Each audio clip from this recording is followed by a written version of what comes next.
আসসালামু আলাইকুম ম্যাম, কেমন আছেন এখন? কেমন আছেন এখন? আছি ভালো, আল্লাহর রহমতে। আপনারা তো আমাদের হসপিটালে 2 তারিখে এসেছিলেন, ভর্তি হয়েছেন, তারপর আপনার অপারেশন হয়েছে, এরপর আপনাকে বেডে দেওয়া হয়েছে। অপারেশন থেকে শুরু করে বেডে আসার আগ পর্যন্ত আপনাকে সার্ভিসটা কেমন দিয়েছে? কেউ কি আপনার সাথে কোনো খারাপ ব্যবহার করেছে? না না,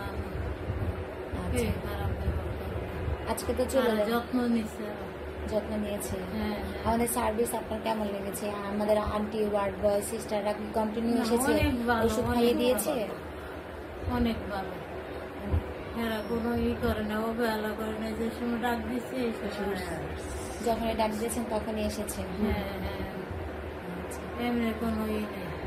ওটি রুমে যখন অবজারভেশন রুমে ছিলেন তখন আপনাকে অনেক ভালো টেক কেয়ার করেছে তো? হ্যাঁ করেছে। আচ্ছা, তো করেছে। এখন আপনার কন্ডিশন কি, মানে এখন কেমন লাগছে আপনার?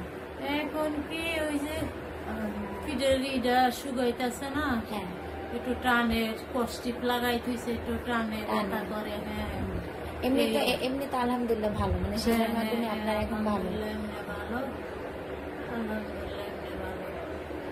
একটা জায়গা কাটলে তো এটা তো বুঝিনি কেমন লাগে, একটু কষ্ট হবে। কষ্ট আমাদের সার্ভিস নিয়ে আপনার কোনো কমপ্লেইন নেই? না। ঠিক আছে ম্যাম, আপনি অনেক ভালো থাকেন। আপনার জন্য আমাদের অনেক দোয়া। শিনশিনা জাপান হসপিটাল থেকে আপনাকে অনেক শুভকামনা। ঠিক আছে, পরবর্তীতে আপনারা আসবেন, আপনাদের পরিচিত যত লোকজন আছে সবাইকে পাঠাবেন। তাড়াতাড়ি একটু পায়ে জোর পাই, আর যেমন একটু তাড়াতাড়ি। আচ্ছা ঠিক আছে ম্যাম, পা দিলে তো একটু শক্তি পাই না।